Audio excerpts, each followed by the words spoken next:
दोस्तों, हम लोग जब भी बचपन में सुनते हैं कि एवरेस्ट को चढ़ने वाले सबसे पहले व्यक्तियों में से तेंजिंग नॉर्गे और एडमंड हिलरी थे, तो उस टाइम पे हमारे जहन में भी एक ख्याल आता है कि हम भी एक दिन एवरेस्ट चढ़ेंगे।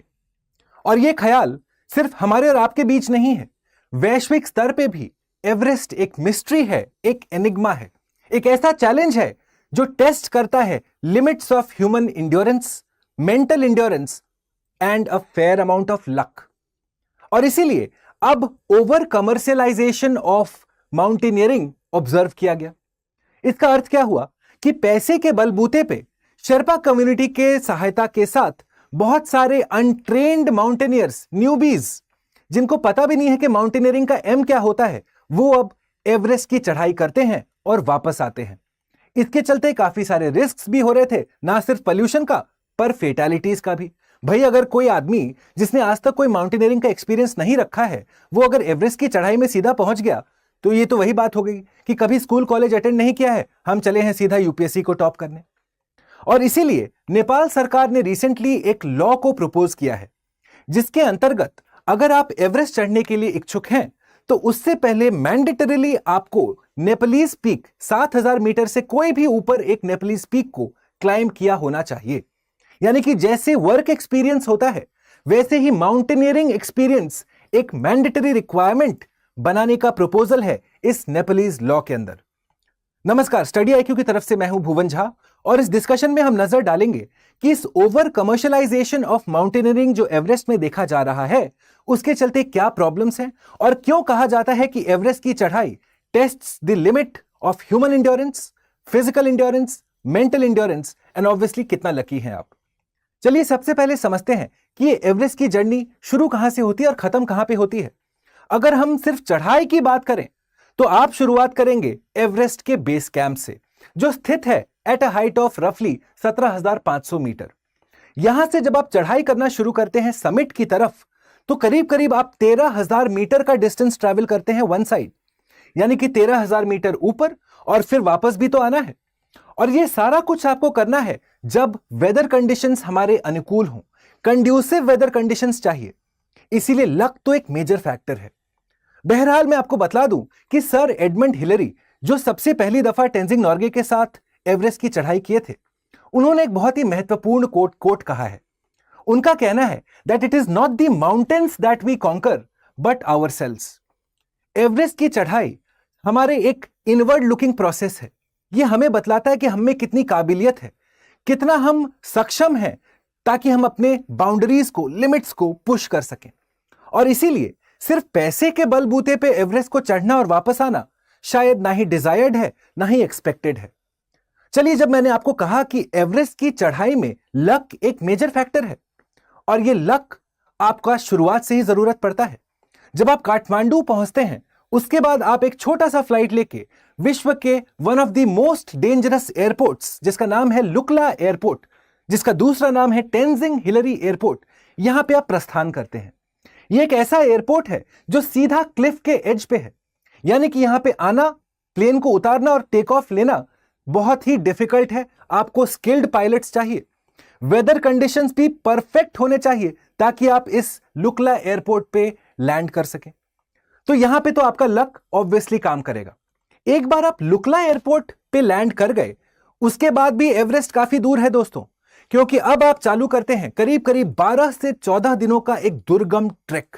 एक ऐसा ट्रैक जो आपके एक तरीके से पूरा का पूरा मोटिवेशन, कितना स्टैमिना है आप में, ये सब कुछ टेस्ट करता है। इसीलिए ये एवरेस्ट बेस कैंप का ट्रैक जो 12 से 14 डेज तक का चल सकता है, ये न जरूरी भी है, क्योंकि यहां पे अब आपका बॉडी एक्लेमेटाइज करना शुरू करता है। जैसे जैसे आप हाइट गेन कर रहे हैं, ऑक्सीजन कम होता जा रहा है, गैस का डेंसिटी कम होता जा रहा है, आपका बॉडी भी अब धीरे धीरे एडजस्ट करना चालू करेगा। पर ध्यान रखिएगा कि ये जो बॉडी हमारा एडजस्ट कर रहा है धीरे धीरे, ये इनफाइनाइटली नहीं करेगा। ऐसा नहीं हो सकता कि हम हाइट रेज करते करते 8 किलोमीटर ऊपर तक चले गए और हमारा बॉडी एक्लेमेटाइज भी करता है। There is a limit to acclimatisation. खैर, जब आप एवरेस्ट बेस कैंप पहुंच जाते हैं, तो आप देखेंगे कि ये एक छोटा सा शहर जैसा है। अब जैसा मैंने आपको कहा, ओवर कमर्शियलाइजेशन हो चुका है, तो काफी सारे ट्रैवल्स एंड टूर एजेंसीज अपना अपना पैकेजेस ऑफर करते हैं।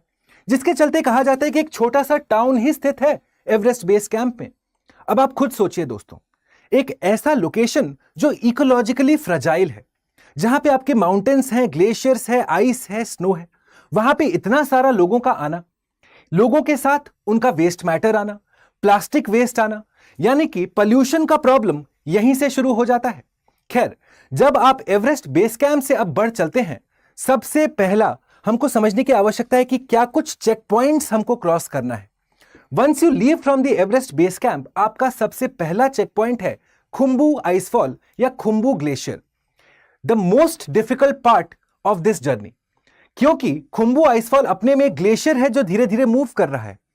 यहां पे क्रेवासेस हैं, अचानक से एक ड्रॉप मिल जाएगा आपको, तो यहां इसको क्रॉस करने में भी आपको ना सिर्फ स्किल चाहिए पर लक चाहिए। उसके बाद कैंप 1, कैंप 2, कैंप 3, कैंप 4, इस तरह के कुछ सेमी परमानेंट कैंप्स बनाए गए हैं और फाइनली आप जाके समिट करते हैं एवरेस्ट की चोटी पे, जो लगभग हाइट है 8,849 मीटर के आसपास। चलिए शुरुआत करते हैं खुम्बू आइसफॉल से। खुम्बू आइसफॉल जो खुम्बू ग्लेशियर के हेड के पास में एक आइसफॉल का लोकेशन है। इसको क्रॉस करने के लिए आपको पूरा का पूरा आइसफॉल को क्रॉस करना है। अब ये आप कैसे करेंगे? इसमें आप प्रयोग लेते हैं सिंपल लैडर्स का, हार्नेस का प्रयोग होता है और यह इंश्योर किया जाता है कि खुम्बू आइसफॉल को आप एकदम सुबह सुबह जब सनलाइट निकला भी नहीं है तभी आप क्रॉस कीजिए। क्यों? ताकि हमारा आइस जो है वो सॉलिड रहे। जैसे जैसे सनलाइट आना शुरू होगा, मेल्टिंग का प्रोसेस चालू होगा, यानी कि मेरा आइस जो जितना स्टेबल है, जितना स्ट्रेंथ वो होल्ड कर सकता था, वो कम होना चालू हो जाएगा। इसीलिए आप देखेंगे कि एवरेस्ट के समिटियर्स रात को 2 बजे, 1:30 बजे रात में निकल रहे हैं और खुम्बू ग्लेशियर को सुबह सुबह 3-4 बजे क्रॉस कर रहे हैं। क्यों? क्योंकि इस समय यहां पे आइस का स्टेबिलिटी मैक्सिमम है। जैसा मैंने आपको बताया, यहां पे आप लैडर्स और फिक्स्ड रोप्स का भी इस्तेमाल करते हैं। जब आप खुम्बू ग्लेशियर को क्रॉस कर लिए, यह मत समझिए कि आपका प्रॉब्लम खत्म हो गया, क्योंकि दोस्तों खुम्बू आइसफॉल को क्रॉस करना एक चीज है, पर आप जब देखें फ्रेंड्स, ये रहा मेरा खुम्बू आइसफॉल और ये रहा मेरा पूरा का पूरा खुम्बू ग्लेशियर। अब ग्लेशियर में काफी दफा एवलांचेस भी होती हैं। अचानक से बहुत सारा डाउनवर्ड मूवमेंट होगा आइस और स्नो का, मिक्स्ड विथ बोल्डर्स। और यही देखने को मिला था साल 2014 में, जहां पे करीब करीब 13 से 15 माउंटेनियर्स एक एवलांच के चपेट में आ गए थे। तो जैसा मैं कह रहा हूं कि खुम्बू आइसफॉल को क्रॉस करना तो आपका फिजिकल और मेंटल इंड्योरेंस हुआ, पर luck is a major factor in Everest summiting. जब आप खुम्बू आइसफॉल क्रॉस कर लेते हैं, अब आप बढ़ चले हैं टुवर्ड्स कैंप 2। कैंप 2 क्या है दोस्तों? दिन भर आपने या रात भर आपने चढ़ाई की, अब एक स्टॉप ओवर है, एक लेओवर है। पर यहां पे आपका बॉडी अब धीरे धीरे एडजस्ट करना चालू कर रहा है। ऑक्सीजन कम है, बॉडी का डाइजेशन रेट कम है। बॉडी का डाइजेशन कम है तो आपको भूख कम लगती है। अब आपको एनर्जी चाहिए अगले दिन की चढ़ाई के लिए। तो देख रहे हैं कैसे एक साइक्लिकल ट्रैप में आप घुसते चले जा रहे हैं। चलिए, अब आप कैंप 2 से निकल रहे हैं कैंप 3 की तरफ। हाइट इंक्रीज होता जा रहा है। यहां पे हम क्रॉस करते हैं the Lhotse face. Mount Everest के पास में ही, जो माउंट एवरेस्ट जो वर्ल्ड का सबसे लॉन्गेस्ट या हाईएस्ट पीक है, उसके ठीक साइड पे वर्ल्ड का 4th लॉन्गेस्ट या हाईएस्ट पीक है, जिसका नाम है लोत्से। जब आप माउंट एवरेस्ट चढ़ने जा रहे हैं तो आपको लोत्से का ही एक वर्टिकल आइस ग्लेशियर का वॉल को क्रॉस करना है, जिसे हम कहते हैं द लोत्से फेस। इस लोत्से फेस को क्रॉस करते हुए साउथ कोल के रास्ते ही आप एवरेस्ट की तरफ चढ़ाई करेंगे। तो यह भी एक दुर्गम पार्ट है आपके जर्नी का। यहां पे भी चैलेंजेस काफी हैं। अचानक से क्रेवासेस हैं, सीधा का सीधा एक वॉल है जिसको आपको क्रॉस करना है, यानी कि आइस फॉल भी हो सकता है, रॉक स्लिप भी हो सकता है। All of those challenges you are navigating as you are going upwards. बहरहाल किसी तरह से गिरते पड़ते हम लोग पहुंच गए कैंप 3 की तरफ। यहां पे फिर से आप रेस्ट करेंगे, पर जो सारे प्रॉब्लम्स हमने कैंप 2 में ऑब्जर्व किया था, डाइजेशन का रेट कम होना, ब्लड प्रेशर हाई होना, भूख कम लगना, एनर्जी कम है, ये सारे कुछ अब और ज्यादा इंटेंसिटी में आप फेस करेंगे कैंप 3 पे। जब आप कैंप 3 से अब बढ़ चले हैं कैंप 4 की तरफ, अब आप एंटर कर रहे हैं एक ऐसे जोन में जिसे कहा जाता है द डेथ जोन। जैसा मैंने आपको इसी डिस्कशन में थोड़ी देर पहले कहा कि एक्लेमेटाइज करना एक लिमिट तक ही हो सकता है दोस्तों। एक्लेमेटाइज करना यानी कि हमारा बॉडी एडजस्ट कर रहा है आसपास के एनवायरनमेंट के साथ। तो जैसे जैसे आप 6000 मीटर का डिस्टेंस क्रॉस करते हैं, अब हमारा बॉडी एक्लेमेटाइज नहीं करता, धीरे धीरे मरना चालू होता है। अब आप देखते हैं कि आपका बॉडी एकदम भूख नहीं लग रहा आपको, आप हाई ऑल्टीट्यूड सिकनेस के शिकार हो सकते हैं। एंड इन सर्टेन केसेस आप देखेंगे कि यहां पे हाई ऑल्टीट्यूड पल्मोनरी इडिमा और हाई ऑल्टीट्यूड सेरिब्रल इडिमा, यानी कि हमारे ब्रेन में और हमारे लंग्स में पानी का एक्यूमुलेशन चालू होगा। आखिरकार क्यों?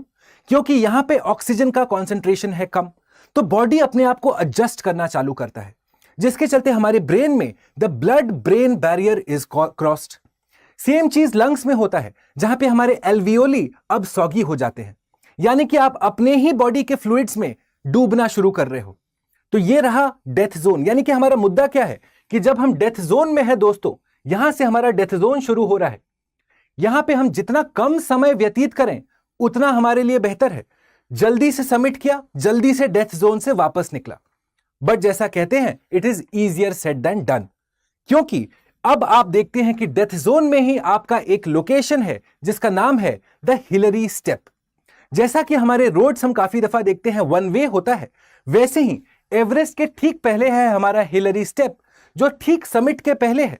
ये एक वन वे रास्ता है, यहां पे एक एक करके ही आप जा सकते हो। और इसीलिए कुछ साल पहले एक पिक्चर काफी वायरल हुआ था, जहां पे एवरेस्ट के ऊपर ही जाम लगा हुआ है। ये जो पूरा का पूरा ट्रैफिक लगा हुआ है, ट्रैफिक जाम है एवरेस्ट के ऊपर, ये एक्चुअली वही लोकेशन है हिलरी स्टेप का। अब आप खुद सोचिए, आप डेथ जोन में हैं और आप ट्रैफिक जैम में हैं, आपका ऑक्सीजन सप्लाई लिमिटेड है, आपका बॉडी धीरे धीरे मर रहा है, आप फ्रॉस्ट बाइट्स के शिकार हो सकते हैं, क्योंकि बॉडी सारा एनर्जी, सारा हीट आपके इंटीरियर, आपके कोर टेम्परेचर को मेंटेन करने का है, और इसीलिए ये सारे हमारे फ्रॉस्ट बाइट्स वगैरह होना चालू होते हैं। खैर, फाइनली आप हिलरी स्टेप को क्रॉस करके पहुंच गए समिट की तरफ।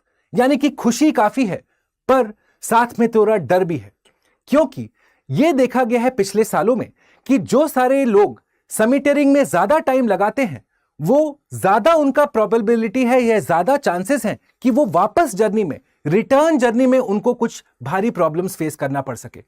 जैसे कि माउंटेनियरिंग में बहुत फेमस कोट है, it is optional to go up but it is mandatory to come down.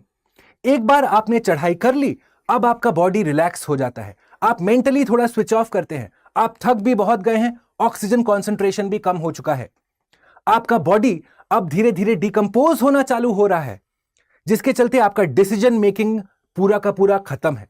यानी कि when you are coming down you are relaxed, which means more risks, and thus you find कि बहुत सारे deaths, in fact ऊपर जाने में इतने death नहीं होते हैं जितना वापस आने में होते हैं।